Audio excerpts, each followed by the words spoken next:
Hey guys, good morning, good afternoon, good evening, wherever you are and when you're watching this, welcome to a new vlog. In case you're new to this channel, if you want to know the context for this video, go check out the delivery video of this beautiful car that I took almost a year back. This is the ownership review of that for the last 1 year. I've driven almost 11,300 kilometers or something on this car, and this video I'm going to detail few things that I like and few things that I don't like. So it's not like a journalist or media review, it's just an ownership experience.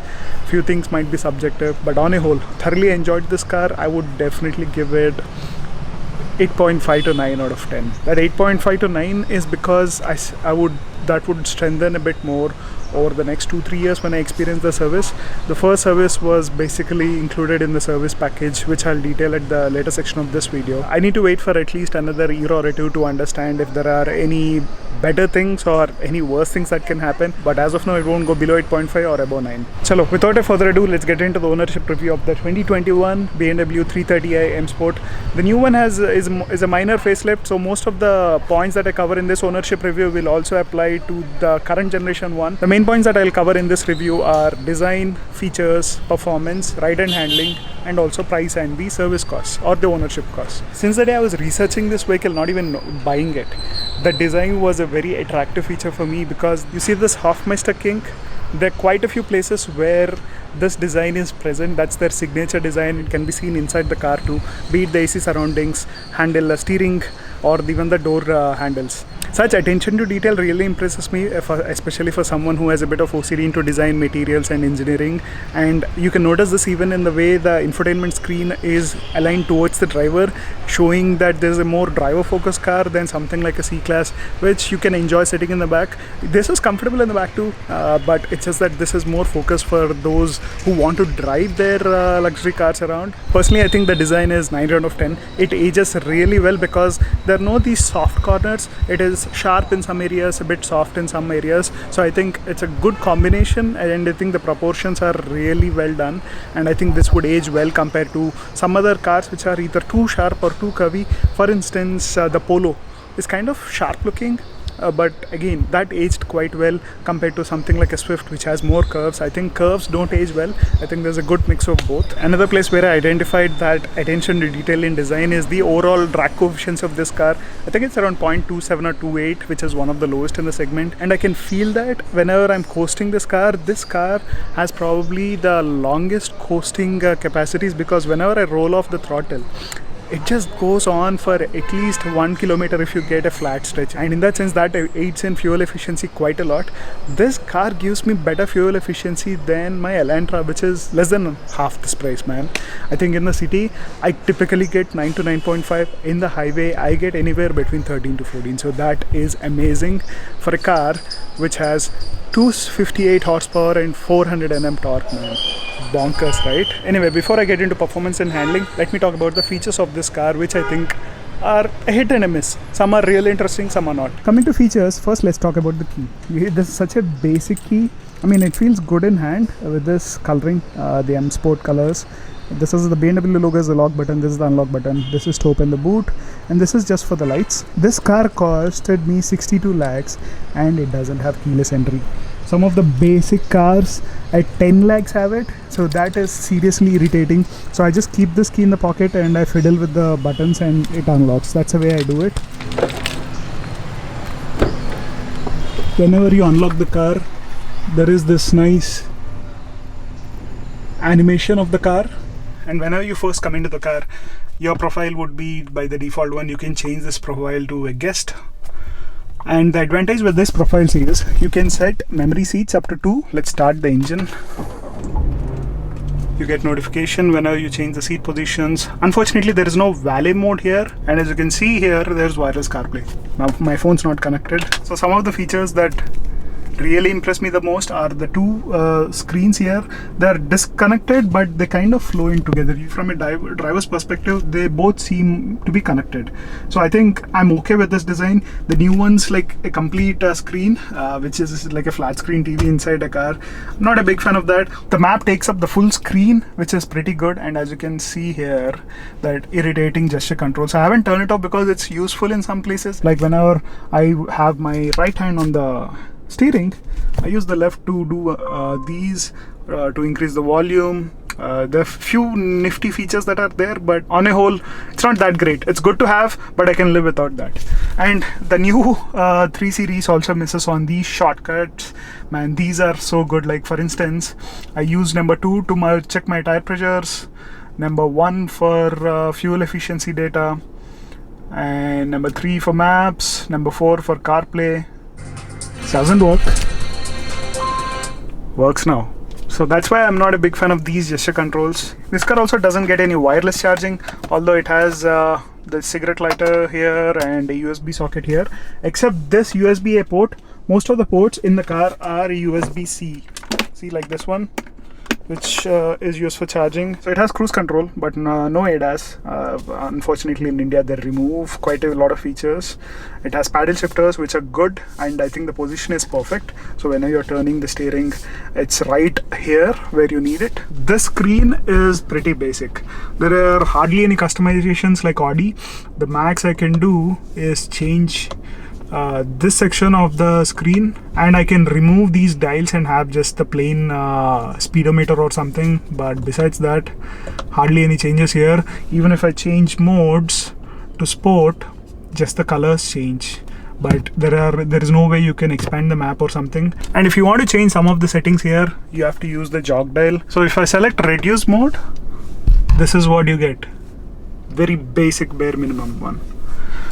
If I change this from map view to route preview, so when I connect Apple Maps, I can get navigation here, but Google Maps doesn't come here. So that's the only thing available. If I completely turn off the screen without any maps, that's how it looks. On a whole, a pretty basic digital driver display. That being said, ton of features and customizations here. In terms of driver assistance, we have some parking and maneuvering features. So we have park assist and reversing assistant. This is something that I already covered in my earlier video, so you can always check the playlist there. I haven't used the reversing assistant or the parking assistant much because parallel parking is very rare in India, and also reversing assistant works, but you need to always, it works, but I don't need it. Most of the time I'm parking here on the outside. Very rarely do I get to park inside a basement or something. I think that's where reversing assistant can be useful, but you need to always keep an eye.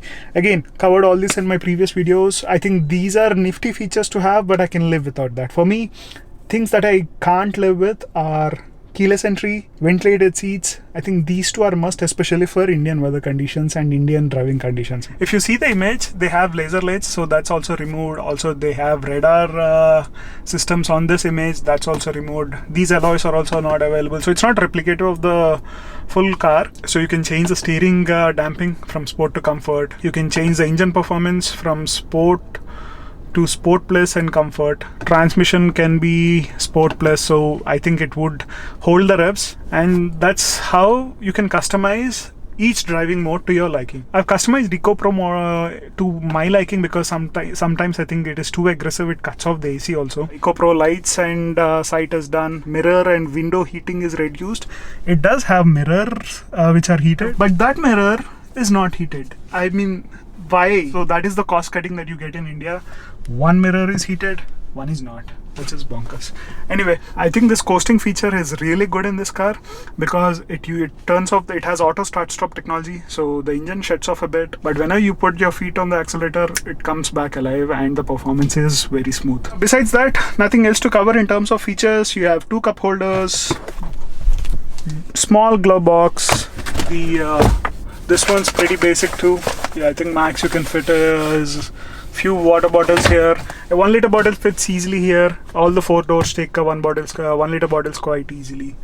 You have a decent sunroof. This is slightly bigger than what I used to get in the Elantra, but it's not a panoramic sunroof. It doesn't go fully to the back. You get obviously light for both driver and passenger, which is good. No coat hooks here, but coat hooks at the back. You get light in the back, customizable for both left and right. And here you get light here to the right or to the left, or both. It's bright. Also with the sunroof, the good thing is one press, the sunroof cover closes. One press back, it goes all the way back. And if I press and hold, that's just to open for ventilation. If I press again, it closes. It's just a single button to open both the sunroof and the blind. If you have to open the sunroof, Unfortunately, the sunroof doesn't go fully to the back. This is the limit, which is kind of not fun, right? At least it does get this curtain so that you don't get too much of air into the cabin.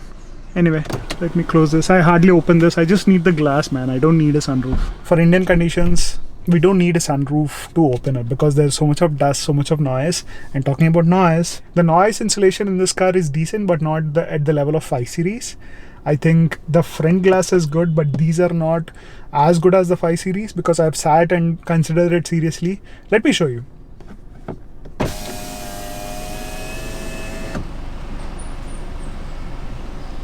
The moment I want something, no one talks. Right. You see the sound of the birds, right?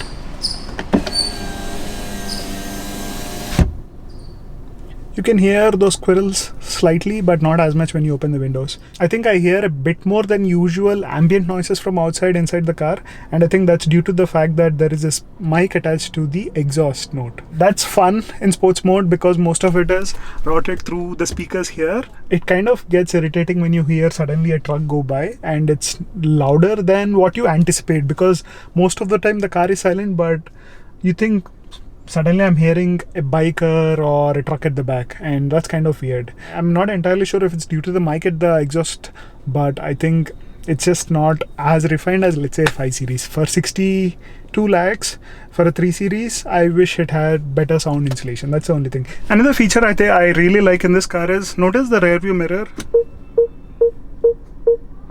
The mirror shows me the edge. For me, for my environment, this is really useful.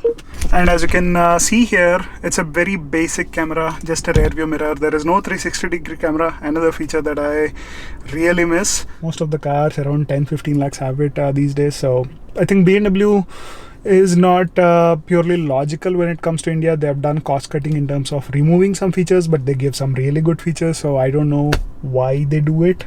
It has some obstacle avoidance, emergency braking, where if it sees any obstacle, it panic brakes. It scared me few times because we park sometimes very closely, like in valet mode, or they would ask you to come closer to the wall or something, right? It notices that and it stops the car. And when you try to accelerate a bit more than required, suddenly the car goes because it has a lot of power.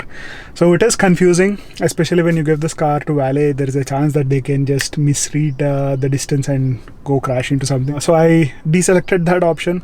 On the right side of the driver, you can control the brightness of the digital driver display. Some buttons here to control the fog lights, parking lights. I leave these controls in order most of the time because they do the job really well. I don't need worry about lights. So they do have cornering lights and also adaptive lights, in the sense that when I turn left, the lights bend with the direction, which is really good. But it doesn't have the laser lights, which I think are more brighter, but somehow the feedback is you don't notice or miss it so much unless you really have it. It's like ventilated seats again. Another setting that this car has is interior lighting. It has what, 11 colors, as you can see here in the display. It has 3-zone AC, so the driver and the passenger and the rear seats can have their own temperatures, and but they don't. The blower control is only available for front driver and the passenger, not for the rear. Doors and display, quite a lot of features here. Yeah, that's it in terms of features. This doesn't obviously get a heads-up display, but there is space here. So I think cars abroad or 5 Series has a heads-up display, which I think would be nice. And BMW has one of the best heads-up display that I've seen in a used 5 Series and the new 5 Series too. The detail in that heads-up display is amazing, and you can get navigation there. So in that regard, kind of miss that feature. I wish they offer options to add it, retrofit at a later time, or customize your car. But the way BMW India works is you get a car with all the features in it. You can't customize it, you can't add features later on, you can't add phone to as a key. Some countries have phone as a key, digital key, so that easy access is available, but unfortunately here you don't get either keyless entry or your phone can't be used as a digital key. That is unfortunate. So yeah, and you can't retrofit these later unless you void the warranty, which I don't intend to do. Anyway, let me get into the backseat and talk few more about the features that we have back there. Ingress and egress is slightly tough on this car because this is pretty low, but you get used to it. And I don't know if you can see, but do you see those red lights? This happens when the car is on and if you open the door. Anyway, when I got this car, there was an option to get the limousine variant of this, which is the extended wheelbase version. I think wheelbase goes up by 40 or 50 mm if I'm not wrong. It also has a panoramic sunroof and Bang & Olufsen speakers, better speakers than this one. Even though the limousine variant is longer in wheelbase and more spacious at the back, this is pretty comfortable. The seat is set to my position. I am 5'11", and yet we have this much of space for my knees, and also you can slide the foot inside. There is a speaker underneath the seat, so that kind of takes away some space, but on a whole pretty decent, and I can sit here for easily 2-3 hours without a break. Also, you have AC controls here at the back, but there is no blower control here. It's only temperature control, so blower is dependent on the controls there. The two USB C ports that I'm talking about. Also, you get some space to put some knickknacks or papers. The roof is slightly scooped here, but there is decent headroom, like what, maybe 2.5 inches, and even at the top it doesn't hit me. It's not as sloped as a coupe, and these headrests are adjustable. These headrests are pretty important whenever you are sitting in the back for long durations. You see, this headrest can go up and down. This is good for the drivers because you get a better view here, and you can just fold it down like this. And if you're noticing this handle here, that's to access the boot. This is a nifty access to get some knickknacks from the back. So isofix mounts at the back and here for both the seats. This hump is the transmission tunnel, you can't avoid that. On a whole, a comfortable space to be back here. I would rate this definitely 7.5 out of 10. Let's check the boot space. Decent boot space for two big check baggages. Check baggages matlab the big ones, like the 23 kilo ones. The spare wheel takes up most of the space, which is unfortunate. Hardly used it, and that's a full alloy but in white color.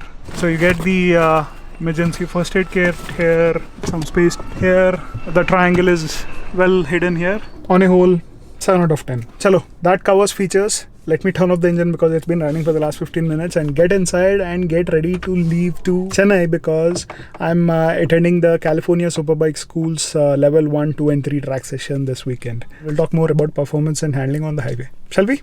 Hey guys, good morning. Just exiting Vivera after a quick breakfast. This Vijayawada highway has become notorious for very bad drivers, man.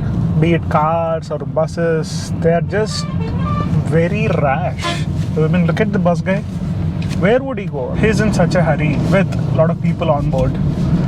Anyway, let's continue the ownership review of the 3 Series. The first thing I wanted to talk about is performance.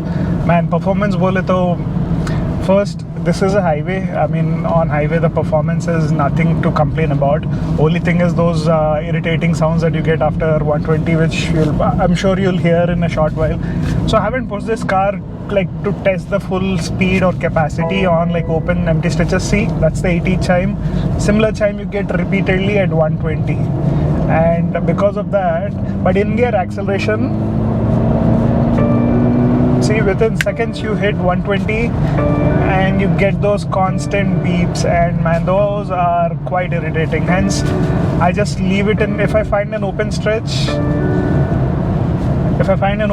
I just leave it at 119 kilometers per hour and just cruise. This car has 258 horsepower and 400 Nm torque. If you tune it, I think the torque can go up to at least 550-600 Nm and power can go up to 400 horsepower. That would obviously void the warranty, but maybe in the future. But just to experience a sample of that performance or power, I did a short 0 to 100 run. Man, check it out.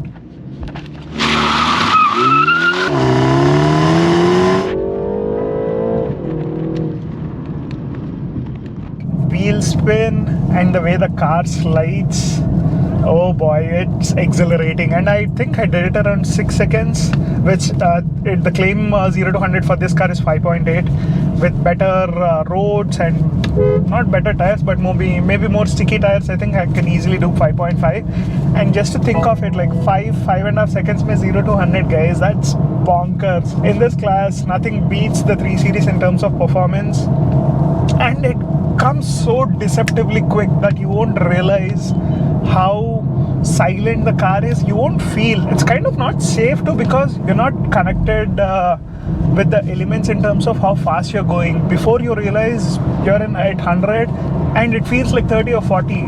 So I'm not a big fan of how sound insulation works in certain environments. At least the exhaust note is piped through the speaker, so you get some feedback. Few other points where you find that performance coming through is in-gear acceleration when you have to do those quick overtakes. I think in sports mode, this is way aggressive to cruise on a highway or in the city traffic. In cities, I leave it in eco mode, and in the highway, I leave it in comfort mode, because even in comfort mode, sometimes I find a bit of turbo lag. I think this has a single turbocharger, but there is a different terminology where they say it's dual turbocharger or something. But this has only a single turbo. You can feel the turbo lag sometimes in the initial 1500 to 2000 RPM. Whenever you anticipate an overtake coming through, just increase that torque slightly and off you go. In that sense, this car is so much fun, be it on the highway, be it in the city. And when we talk about performance, we need to talk about how this rides and handles. BMW is traditionally known for that super quick handling where it turns so fast. This one, compared to the previous generations, I have driven previous generation 3 Series way back in Canada when I was driving for Uber. Yes, I did that. I was looking for jobs and that was my part-time income. Anyway, those were more engaging. Those were like sticky to the road, and those didn't have any body roll, unlike this car which has slight body roll. But that's okay. I think there's a good mix for Indian conditions, but the handling is kind of snatched a bit. In terms of ride, I've taken it over on speed breakers, patchy sections, high-speed bumps. Mind you, this has 18-inch wheels, which are very low profile. Ride is not the most plush, unlike a 17-inch wheel. On online forums, quite a few 3 Series owners complained that these 18-inch alloys are prone to bending or cracking a bit when you hit like a bad bump even once. I've had like less than 10 scary moments on this car where I felt like, man, the alloy must be bent or done. But surprisingly, they feel very robust, and I think the key is the tire pressure. Most of the people usually don't check tire pressure as often as they should, and if the tires are underinflated, most of that load would go to the alloy. You should always measure tire pressure when the tires are cold, not when they are hot. I think the right tire pressure is key, not just for mileage, performance and handling and ride too, man. So a lot of people underestimate checking tire pressures. I think this has 165 mm of ground clearance, which is okay. I've scraped this car few times when I was in Karnataka. Other states, I think this was fine. AP, this was fine. Telangana, this was fine. We will know about Tamil Nadu in this trip. In Karnataka, they have like huge ass speed breakers, so I had to maneuver it slightly crisscross. We have a lot of deviations like these in our Indian highways, and this car handles them pretty decently fine. But yeah, because of the 18-inch tires, you can feel most of it in the cabin. The underbelly is protected, so even if you scrape, it's only the front and the rear bumper sections which are slightly scraped, but nothing related to engine or transmission. So don't get too scared if it scrapes, but yeah, obviously that doesn't mean you go too fast on a speed breaker. And talking more about comfort, these seats, especially with the under thigh support, extendable under thigh support, is pretty comfortable, man. I have done, I think 3 or 4 hours non-stop on this in this car with these seats. Multiple rides, not just one. I feel comfortable, but they're still not the most comfortable that I have sat in. I wish the seats were a bit wider and longer, because for me the right position with my long legs, I don't still get full thigh support, but it's much better than other cars because you don't get this extendable under thigh support, and that's again a underestimated feature of the 3 Series. The reason I'm switching to this camera is the GoPro got too hot and it turned off. Man, GoPros are so sensitive these days. Hero 4 used to work like a champ, man. It still works like a champ, although it won't get all the nice features of the current generation. Anyway, the ride and handling section is done. Only section that's left is price and ownership cost. I've talked about price and financing in my earlier videos. I'll link it either here or in the description. Go check it out. I think BMW has enough financing plans to appease most of the crowd who is interested in purchasing or owning a one, be it for short term or long term. But one thing I can tell you is buying these expensive luxury cars comes at a cost of savings. This is a dream car of mine, so I went through my savings and got it, because I don't think I will ever fulfill this kind of a dream again. This has been something that I wanted to get for a long time. So I'm happy that I fulfilled my dream. but it might not work for everyone. So you need to be financially prudent when purchasing luxury cars. So keep in mind these depreciate fast. So I'm trying to keep this car as long as possible, because if I sell in, let's say, 3 years, I take a huge depreciation hit, and the person who is purchasing from me is going to be benefiting more. Ownership cost wise, I've taken a 3-year service inclusive plan which covers entire servicing, and that costed me 45,000, and I think that's decent for a BMW. Typically Hyundai's or something would cost 10 to 12,000, so 15,000 for a BMW seems very reasonable. I think there is a mileage limit which is 15,000 or something, but that's okay. After second year I would slow down a bit, and it's just 3 services which are included. If you don't take that plan, maybe the service would be around 13, 14, or it can be higher depending on how you consume brake pads, how aggressive you're riding. I've covered 161 kilometers, and look at the fuel efficiency, 15.7 kilometers. On the ORR, I was cruising at 107 kilometers per hour, and man, the mileage was around 20 kilometers per liter. For the performance of this car, the mileage is madness here. It is good in performance, good in fuel economy, decent in comfort, handles brilliantly. What else can you ask for?